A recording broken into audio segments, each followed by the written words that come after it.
She had been brought to the seminary because Lady Meredith's two little girls had been educated there, and Captain Crewe had a great respect for Lady Meredith's experience. Sarah was to be what was known as a parlour boarder, and she was to enjoy even greater privileges than parlour boarders usually did. She was to have a pretty bedroom and sitting room of her own.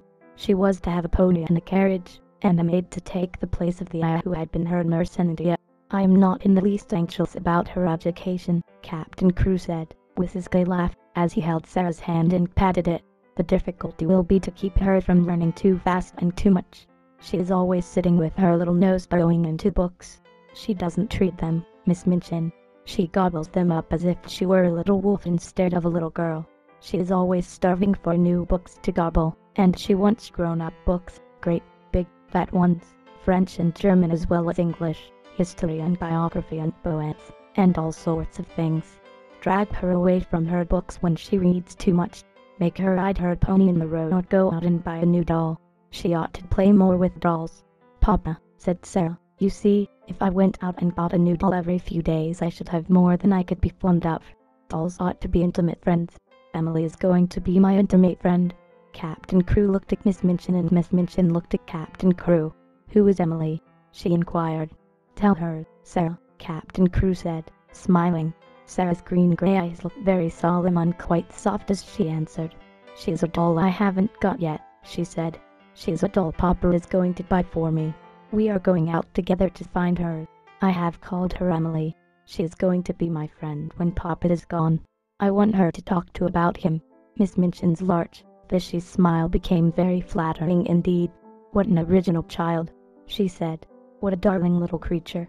"Yes," said Captain Crewe, drawing Sarah close. "She is a darling little creature. Take great care of her for me, Miss Minchin." Sarah stayed with her father at his hotel for several days. In fact, she remained with him until he sailed away again to India. They went out and visited many big shops together, and bought a great many things. They bought, indeed, a great many more things than Sarah needed.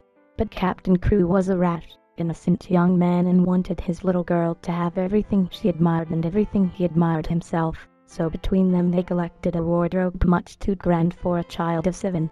There were velvet dresses trimmed with costly furs, and lace dresses, and embroidered ones, and hats with great, soft ostrich feathers, and ermine coats and muffs, and boxes of tiny gloves and handkerchiefs and silk stockings in such abundant supplies that the polite young women behind the counters whispered to each other that the odd little girl with the big, solemn eyes must be at least some foreign princess, perhaps the little daughter of an Indian Raja.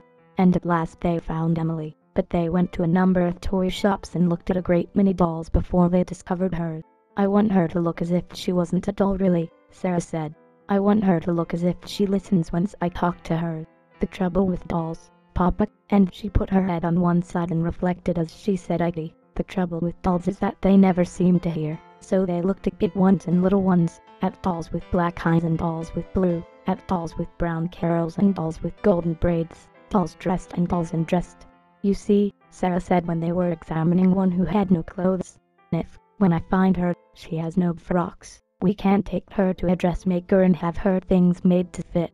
They will fit better if they are tried on."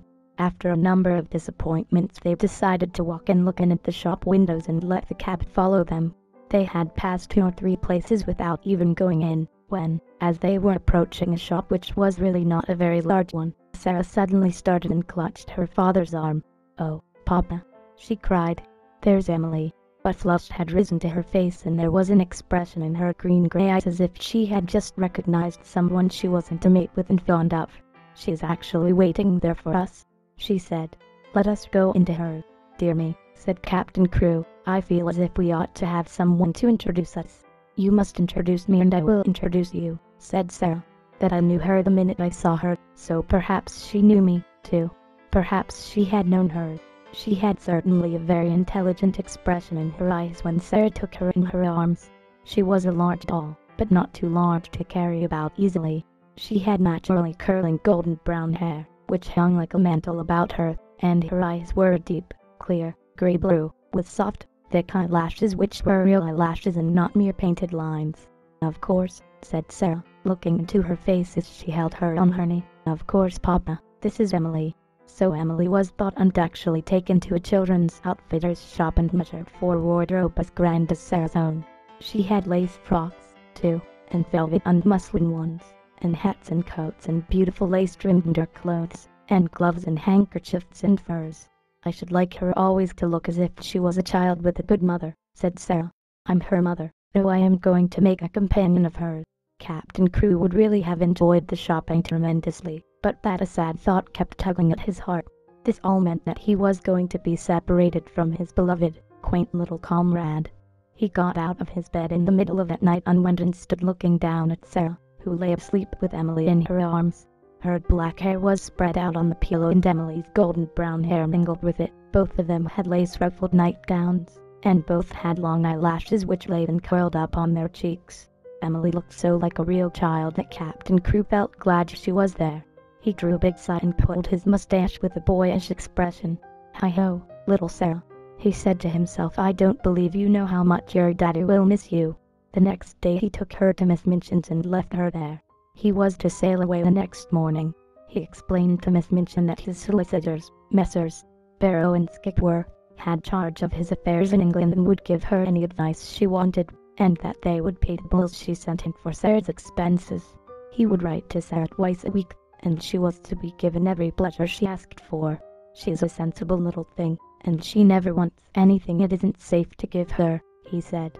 Then he went with Sarah into her little sitting room and they bade each other goodbye. Sarah sat on his knee and held the lapels of his coat in her small hands, and looked long and hard at his face. "Are you learning me by heart, little Sarah?" he said, stroking her hair. "No," she answered. "I know you by heart. You are inside my heart." And they put their arms round each other and kissed as if they would never let each other go. When the cab drove away from the door, Sarah was sitting on the floor of her sitting room, with her hands under her chin and her eyes following it until it had turned the corner of the square. Emily was sitting by her, and she looked after it, too. When Miss Minchin sent her sister, Miss Amelia, to see what the child was doing, she found she could not open the door. "I have locked it," said a queer, bright little voice from inside. "I want to be quite by myself, if you please." Miss Amelia was fat and dumpy, and stood very much in awe of her sister. She was really the better-natured person of the two, but she never disobeyed Miss Minchin. She went downstairs again, looking almost alarmed. "I never saw such a funny, old-fashioned child, sister," she said.